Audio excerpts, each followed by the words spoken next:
एक समय की बात है। शहर में तारा नाम की 8 साल की छोटी गरीब लड़की थी, जो अपनी माँ राधा और पापा अर्जुन के साथ एक छोटे से घर में रहा करती थी। अर्जुन मजदूरी करके घर चलाता था और उसकी बेटी तारा को स्कूल में पढ़ाता था। एक दिन तारा स्कूल से घर आ रही थी कि तभी उसकी नजर डांस हॉल की ओर जाती है, जिस दीवार को एक छोटा सा होल था। उसमें से वो अपनी आँख से अंदर डांस करते लोगों को देख रही थी कि तभी उसकी माँ राधा वहां आ जाती है और उसका हाथ पकड़कर उसे चिल्लाते हुए उसे घर लेकर जाती है। तारा, कितनी बार कहा है तुम्हें कि वहाँ पर ऐसे टाइम पास मत किया कर। पर माँ, मुझे भी उनके जैसा डांस करना है, बड़ा बनना है, टीवी पे दिखना है। माँ, मुझे भी जाना है वहाँ डांस सीखने।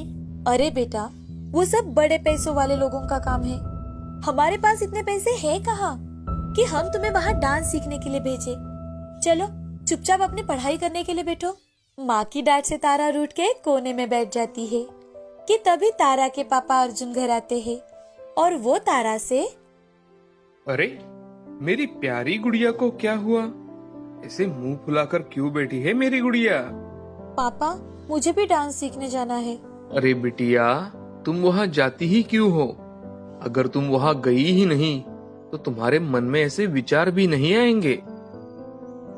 हाँ बेटा, हम तुम्हें पढ़ा रहे हैं, यही बहुत बड़ी बात है। तुम पढ़ाई में ध्यान दो और पढ़ लिख कर अच्छे कंपनी में जॉब करो। ठीक है माँ, पापा, अगर आपकी यही इच्छा है तो आज से मैं सिर्फ और सिर्फ पढ़ाई में ही ज्यादा ध्यान दूंगी। चलो अब खाना खाकर सो जाते हैं। कल सुबह पापा को भी काम पर जाना है और तुम्हें भी तो स्कूल जाना है ना। खाना खाकर सब सो जाते हैं। सुबह होते ही अर्जुन अपने काम पर चला जाता है और तारा अपने स्कूल। अब ऐसे ही उनका हर दिन बीता करता था। कई साल बीत जाते हैं। तारा के मन लगाकर पढ़ाई करने के कारण वो हर साल अच्छे नंबरों से पास होती है। तारा की पढ़ाई में प्रगति देखकर अर्जुन और राधा भी बहुत खुश थे। अब तारा का कॉलेज भी खत्म हो जाता है और एक दिन तारा को कॉलेज की तरफ से एक बड़ी कंपनी से इंटर्नशिप के लिए कॉल आता है और उसके बाद वो लोग तारा की काबिलियत देखकर उसे अच्छी पगार वाली नौकरी भी ऑफर करते हैं। तारा बहुत खुश हो जाती है और अपने माँ पिताजी से कहती है, माँ, पापा, मुझे एक कंपनी से इंटर्नशिप के लिए कॉल आया है, जिसके बाद वो लोग मुझे अच्छे पगार वाली नौकरी भी देने वाले हैं। पापा, अब आपको इतनी मेहनत नहीं करनी पड़ेगी। ये खुश खबर सुनकर अर्जुन और राधा की आंखों में से आंसू आ जाते हैं। अरे वाह बेटी, ये तो बहुत अच्छी खबर सुनाई तुमने। देखा राधा, मेरी छोटी सी गुड़िया अब कितनी बड़ी हो गई है। अर्जुन और राधा तारा को गले लगा लेते हैं और राधा भगवान के सामने दिया लगाने जाती है। लेकिन पापा। हाँ बेटा, बोलो, क्या हुआ है? पापा, वो इतनी अच्छी कंपनी में इंटरव्यू के लिए जाने के लिए मेरे पास एक भी अच्छी ड्रेस नहीं है। बिटिया, तुम उसकी फिक्र मत करो।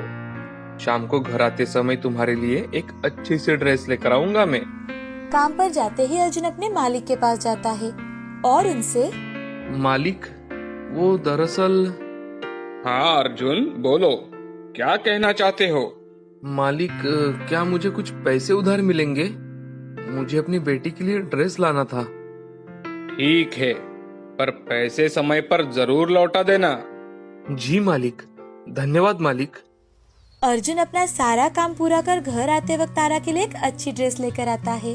दूसरे दिन सुबह तारा माँ पिताजी का आशीर्वाद लेकर इंटरव्यू के लिए निकलती है। जैसे ही वो रास्ते से जा रही थी, तभी उसकी नजर फिर से उसी डांस क्लास की तरफ जाती है और उनकी आवाज सुनकर वो फिर से हर रोज की तरह उस छोटे से हॉल से झांककर देखती है कि आज वहाँ पर इतना ज्यादा शोर क्यों है। अरे अब हमारा क्या होगा? जो मेन डांसर थी उसका ही पैर टूट गया है। अब शो कैसे होगा हमारा? आज के आज हम कैसे अरेंज करेंगे ये सब? तभी तारा धीरे से दरवाजे के पास जाकर खड़ी होती है। क्या मैं आपकी कुछ मदद कर सकती हूँ? तारा की बात सुनकर वो सारे लोग उस पर हंसने लगते हैं कि ये गरीब लड़की उनकी क्या मदद करेगी। कौन हो तुम और तुम क्या मदद करोगी हमारी? सर, आप मुझे एक चांस तो देकर देखिए। अच्छा ठीक है, तुम्हें दिया चांस, अब दिखाओ हमें डांस करके। जब तारा उसका डांस स्टार्ट करती है तो वहाँ के सभी लोग आश्चर्यचकित हो जाते हैं और वो डांस टीचर तारा से, अरे तुमने ये कहाँ से सीखा? ये तो हमारी कोरियोग्राफी है। जी सर, माफ करना, पर मैं रोज आपका डांस देखा करती थी और घर जाकर प्रैक्टिस किया करती थी।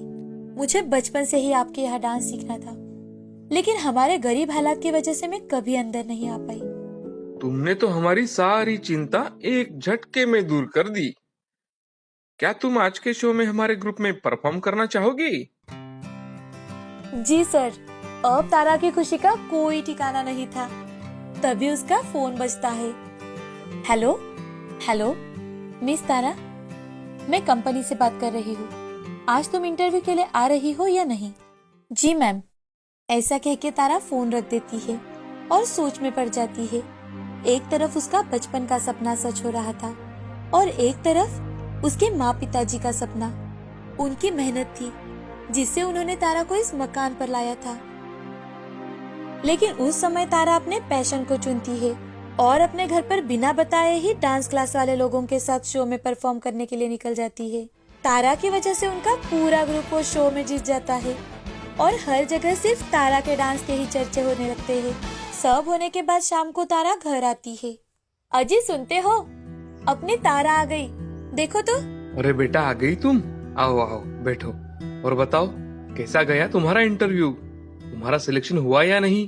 पापा, वो दरअसल तारा को कुछ भी समझ में नहीं आ रहा था कि वो अपने माँ पिताजी से कैसे सच कहे। वो उन्हें दुखी नहीं करना चाहती थी, पर वो उनसे झूठ भी नहीं बोलना चाहती थी।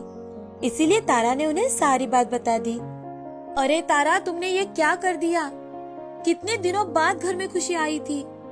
अरे ये सब करने से पहले एक बार अपने पापा के बारे में तो सोच लेती। अर्जुन बहुत दुखी हो जाता है और वो वहाँ से उठकर बाहर चला जाता है।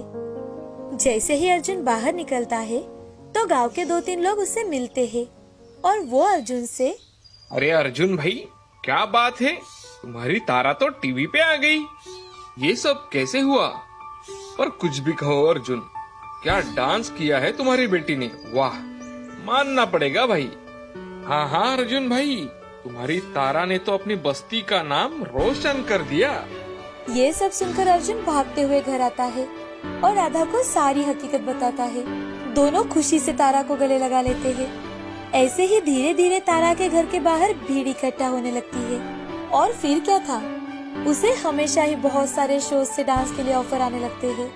ऐसे ही करते करते तारा बहुत फेमस डांसर हो जाती है।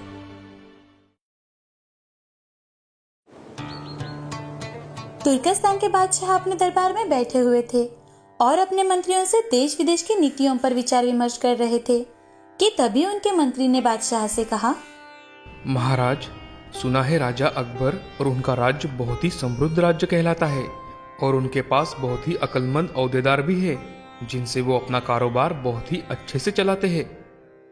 मंत्री की बात सुनकर तुर्की के राजा को अकबर की बुद्धि की परीक्षा लेने का विचार आया। राजा ने तुरंत ही एक पैगाम लिखा और अपने दूत को वो पैगाम देकर कुछ सिपाहियों के साथ दिल्ली भेज दिया।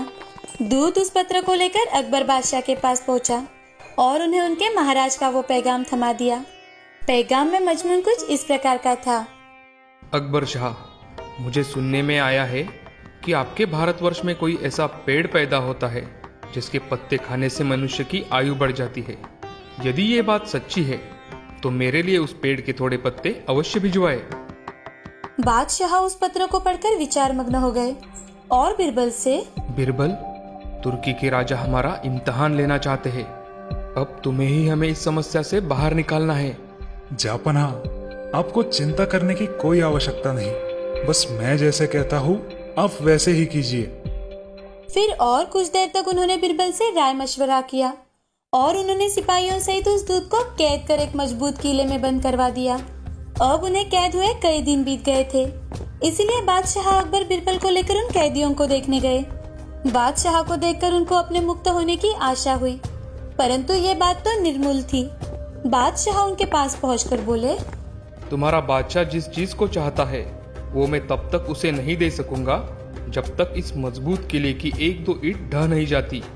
जब इस मजबूत किले में कुछ हानि होगी तभी तुम लोग यहाँ से आजाद किए जाओगे। तुम लोगों को खाने पीने की कोई तकलीफ नहीं होगी, मैंने उसका यथाचित प्रबंध कर दिया है। इतना कहकर बादशाह वहां से चले गए, परंतु कैदियों की चिंता और ज्यादा बढ़ गई। वे अपने मुक्त होने के उपाय सोचने लगे। उन्हें अपने स्वदेश के सुखों का स्मरण कर बड़ा ही दुख होता था। वो सभी बंदी कुछ देर तक इसी चिंता में डूबे रहे। अंत में वो सब ईश्वर की वंदना करने लगे। हे भगवान, क्या हम इस बंधन से मुक्त नहीं किए जाएंगे? क्या हमारा जन्म इस किले में बंद रहकर कष्ट भोगने के लिए ही हुआ है? आप तो दीनानाथ है। हे ईश्वर, हम असहायों की सुध लीजिए प्रभु। इस प्रकार वो नित्य प्रार्थना करने लगे। अंत में उनकी प्रार्थना का असर हुआ। ईश्वर की कृपा हुई।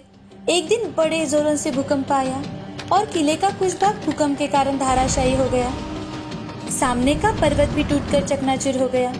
इस घटना के पश्चात दूत ने बादशाह के पास किला टूटने की सूचना भेजी और बादशाह को अपनी कही हुई बात याद आ गई। इसीलिए उन्होंने दूत को उसके सारे साथियों सहित दरबार में बुलाया और उनसे, आपको तो अपने बादशाह का आशय विदित होगा और अब उसका उत्तर भी शायद आपने समझ ही लिया है।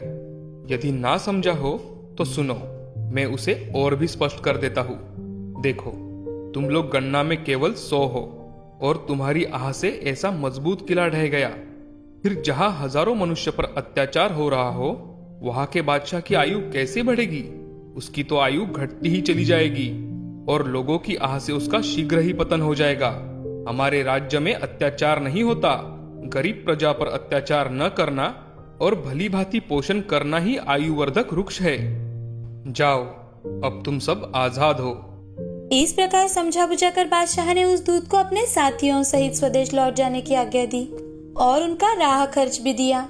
उन्होंने तुर्कस्तान में पहुंचकर ये सारी बातें अपने बादशाह को समझाई।